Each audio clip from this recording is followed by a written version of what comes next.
Radhe everyone.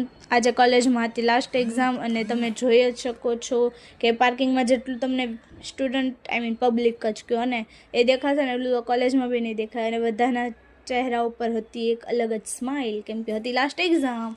અને હું ઘરે આવું ને કામ ના હોય એવું તો કોઈ દી બનવાનું તો નથી આઈ થિંક, અને કરવાનું છે એ તો કમ્પલસરી છે જ. અને મને ભૂખ લાગી હતી તો મેગી બનાવી હતી અને મારી બેન ઘરમાં આટા મારતી હતી. અમારું કામ તો પતી ગયું હતું પણ મમ્મીનું કામ જરાક બાકી હતું, એટલા માટે મમ્મી કરતી હતી કામ. અને બા વાવેલા હતા તો એ બી બેઠેલા હતા. અને તારક મહેતા તો બધાના ઘરમાં કમ્પલસરી કોમન જ હશે. અને મને મોસંબી ખાવાનું મન હતું તો મેં મોસંબી મગાવેલી હતી, ઓનલાઈન મગાવી હતી શાયદ, હા ઓનલાઈન જ મગાવી હતી.